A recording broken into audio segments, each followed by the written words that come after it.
Hey guys, welcome back to our channel. We've got a legend style video for you guys once again with Super Bowler Smash as our focus for this one. And of course, like, the army link will be in the description as always. Here's the hero equipment I'm looking at right now for this army. And yeah, I have the life gem on the wall, and that's also an important detail. And yeah, you can just more or less see like my pets and my equipments that I have for each of them. So yeah, let's just get into the attacks, where I give some tips on the different bases that I've attacked and new ways that you can try to like use bowlers in your legend attacks as well. Yeah, let's just get into the video.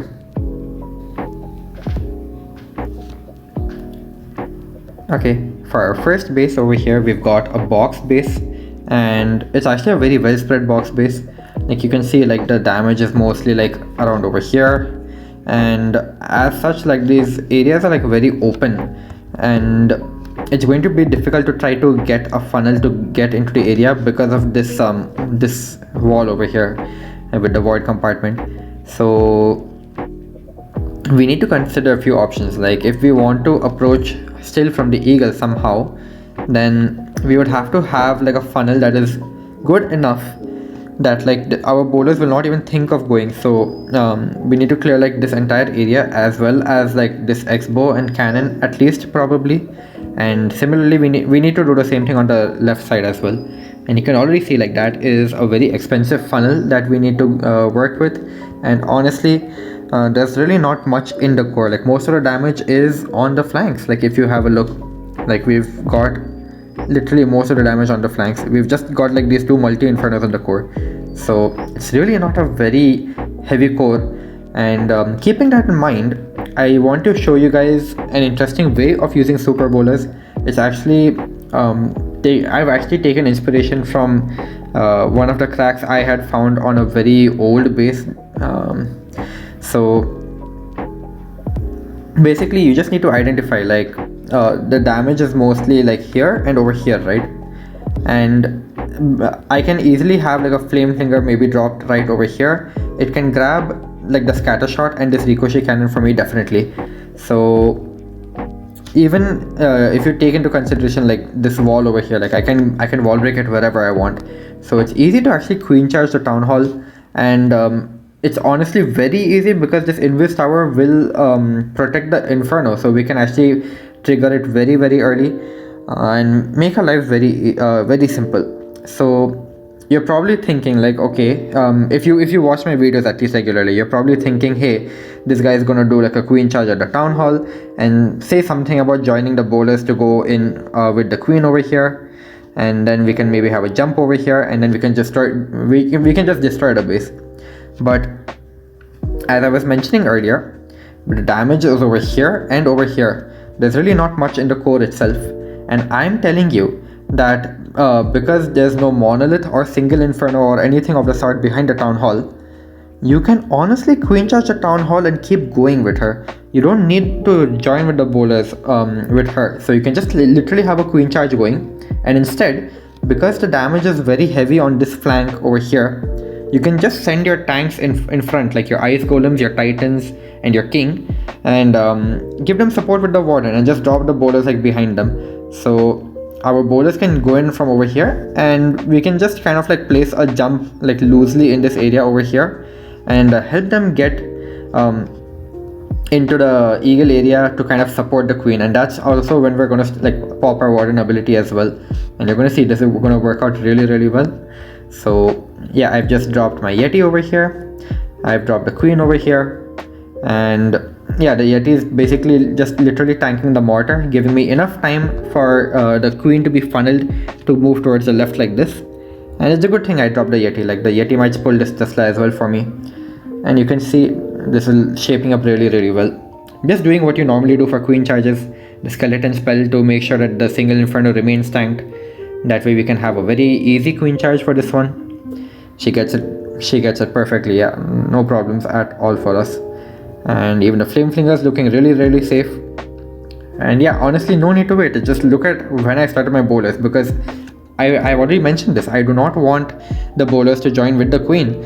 In fact, the bowlers are kind of going to encourage the queen to stay near to the town hall, and by joining the bowlers really quick, I can actually remove this damage. Like, look at that, now the ricochet cannon is not on my queen, and that's actually going to help us out so much, and that ice golem also froze in such a good place. So the queen doesn't really have much to deal with over here, and I've popped my warden ability as well early, preserving one of my ice golems. And you can see the bowlers are just going to honestly help my queen out in the core over here. I can't ask for any much better. Just giving the last rage to my bowlers, because the king is giving good tanking, the ice golem is giving good tanking. Honestly, can't ask for too much more than this. This is already looking amazing for us. And see, like, the queen really has nothing more to do. The bowlers did what they had to do, the flame flinger is doing what it has to do, and I still have my royal champion left to deploy. Can you guys believe it? So yeah, and the bowlers, 0 healers on their back, but just because it's so easy to tank for them, because they have this very small lane, I actually have some force moving out over here, you can see it.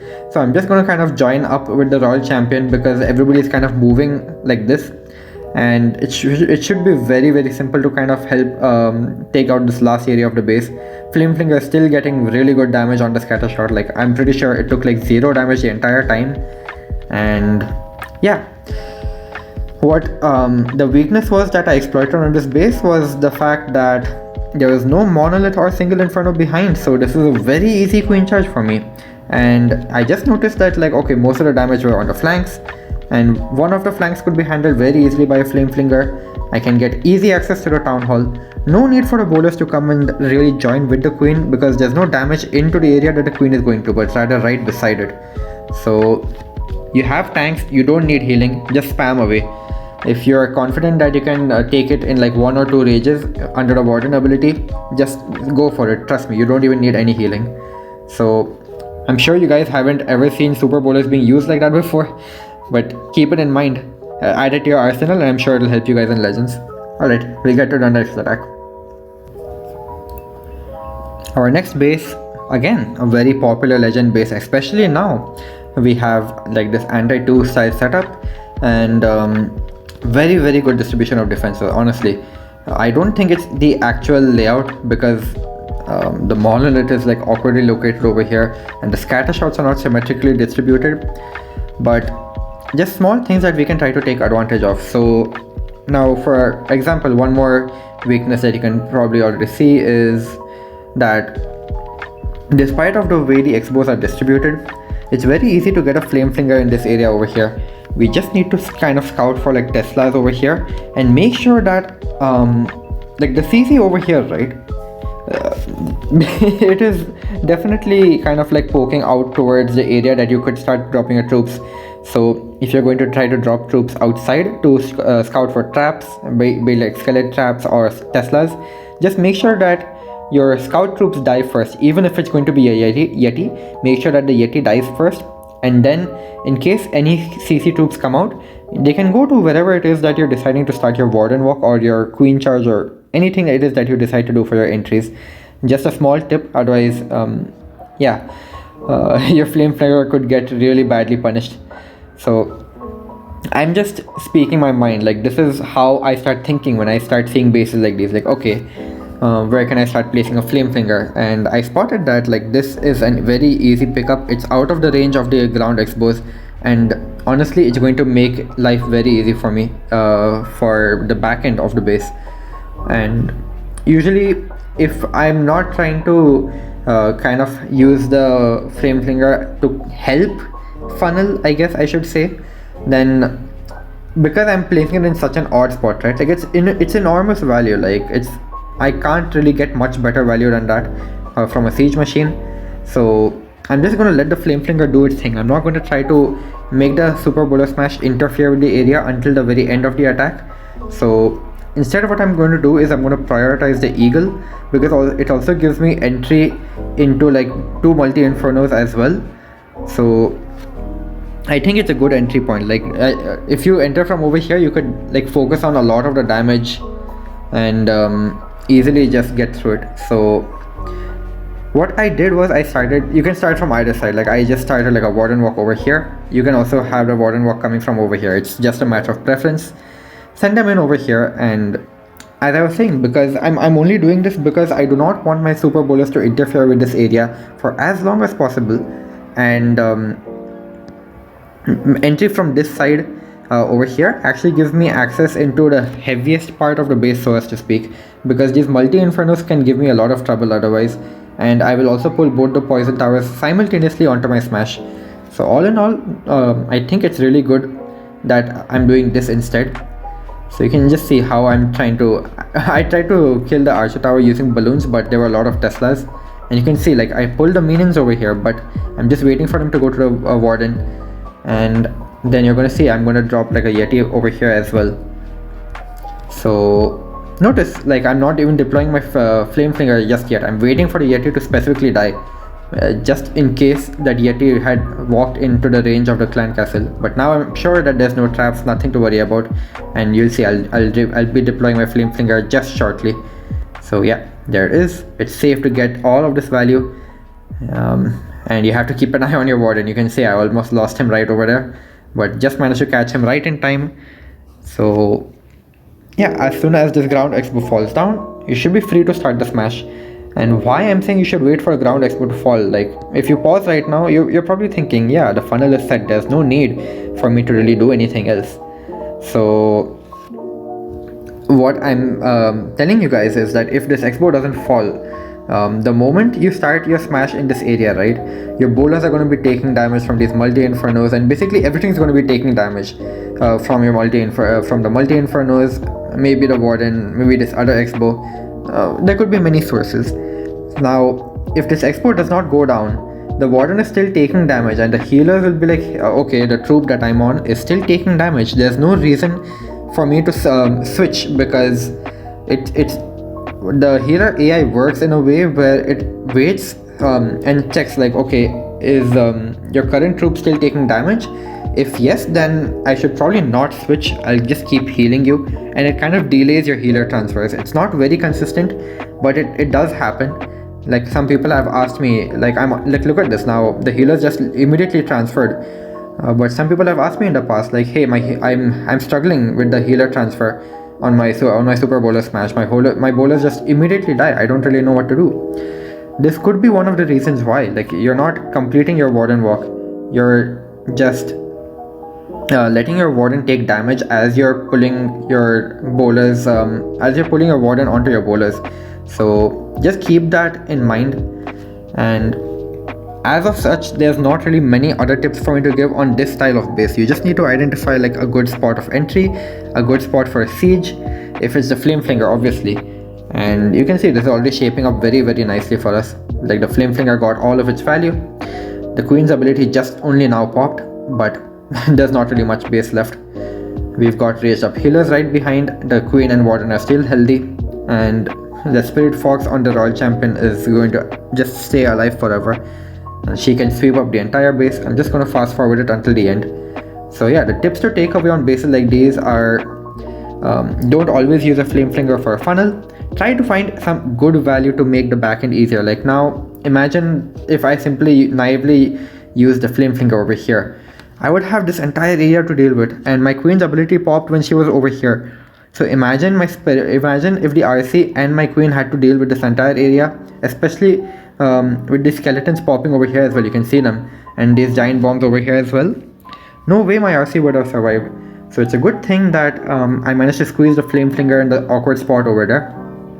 And you can see like this is a very easy finish for us.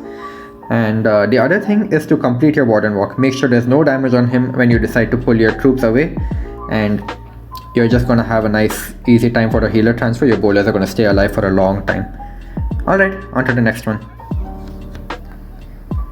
Next base, another anti-2 style setup, and we've got 3 single infernos. This is such a toxic core, like oh my god. If I was a root rider attacker right now, I would probably be like so scared of this base right now. But super bowler smash, that's what we're using. We're gonna try to abuse those bounces to the best ability that we possibly can, and I'm here to help you guys understand how you can do that. So once again, same kind of setup.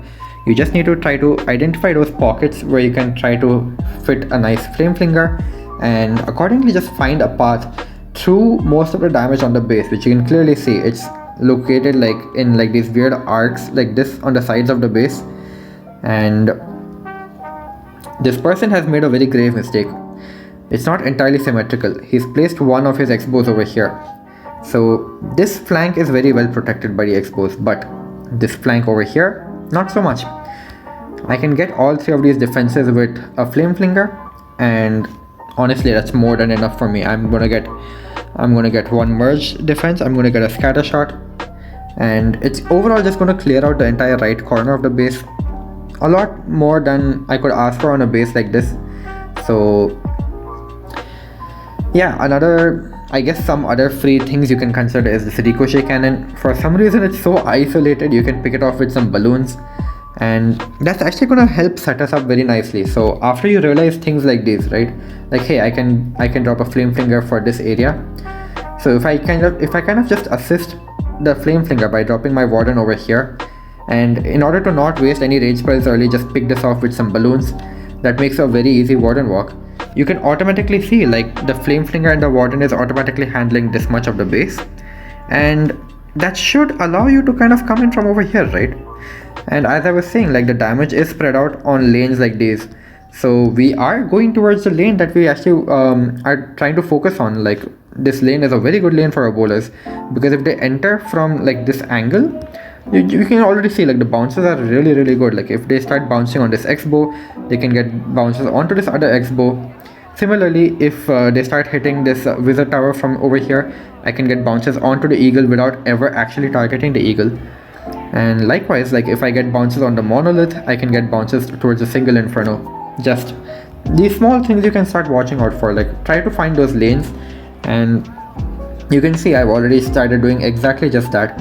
So rather than telling you guys what you should not be doing on attacks like this, I'm trying to help you guys understand how I try to envision my attacks, and how I try to be like, okay, this is a weakness I can find on this base, and here's definitely something I can do to pick it apart. So as I start finding out like, okay, this is definitely a good spot for the flame flinger, I can maybe drop my warden like this to support the flame flinger, or maybe just simply set a funnel, because there's a different entry point for my bowlers. But you can see I am never using my flame flinger to directly funnel my super bowlers. I am assisting them by cutting apart a way. I'm cutting the base in a way such that the bowlers don't have to ever worry about that area, and my heroes will never have to worry about that area, and making it overall just like a much smaller portion of the base that you have to worry about. So while I was doing all of that, I probably missed this, but I tried to drop a wall breaker over here to break this intersection, but that didn't happen. I saw the wall break had targeted this wall instead. So I realized that what I was going to have to do was one wall break over here, followed by another wall break over here. I'm going to need two wall breakers for this, and I was hoping that I would be able to enter from like this thin little channel and maybe over here, something like that. I'm not really sure, but what I'm going to have to do now is try to enter very forcefully from right over here. So you're going to see I'm going to use my queen to funnel over here, because I don't really have an option. Like there's just so much of trash over here, and all of the damage is concentrated in this area. So I can easily use my king to tank, and keeping the queen to funnel is very good over here. Like she has very basic defenses to work on the flank over here. Honestly, can't ask for too much better. And you can see like the bowlers, everybody should just walk right in, and look at those bounces that I was talking about. Perfect. So I dropped a rage instead of a freeze spell over here, but once again, just keep an eye on those bounces. They can do so much work for you.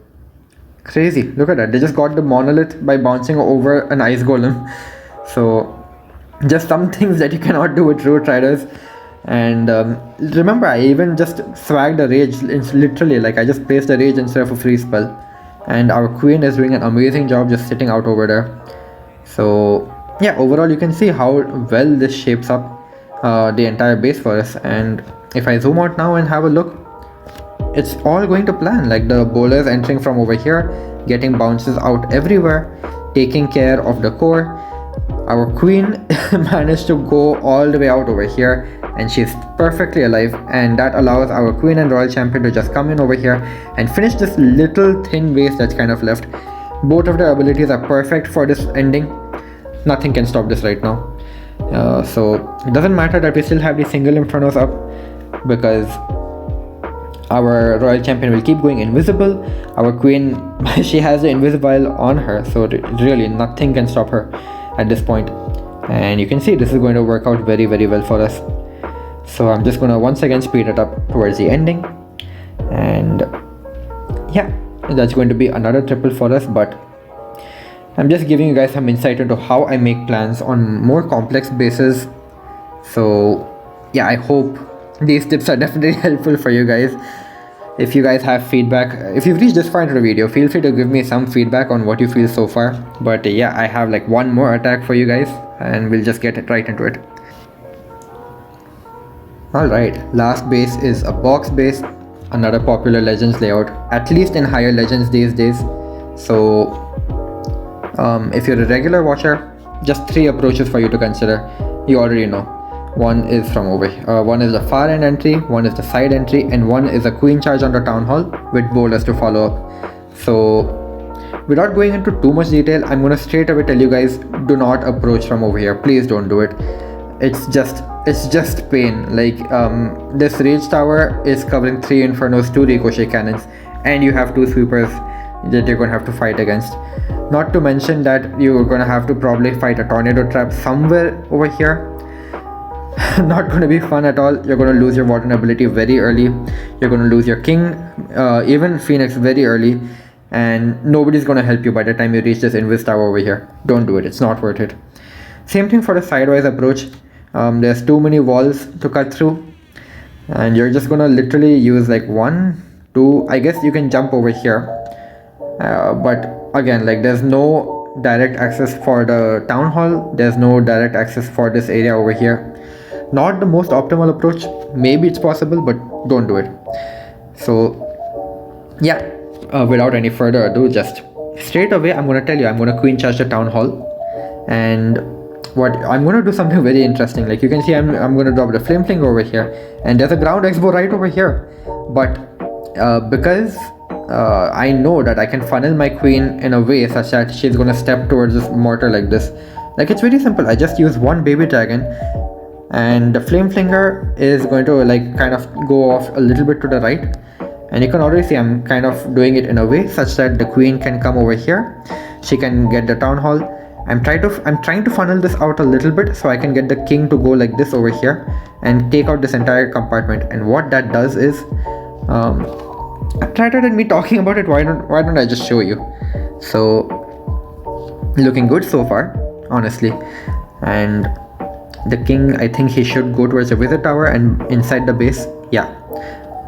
So now you're just gonna see, this is gonna be so epic.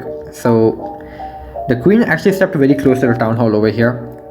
That means the healers are in danger, but I want to make sure that she still keeps tanking this ground expo. So I'm not going to pop her ability over here.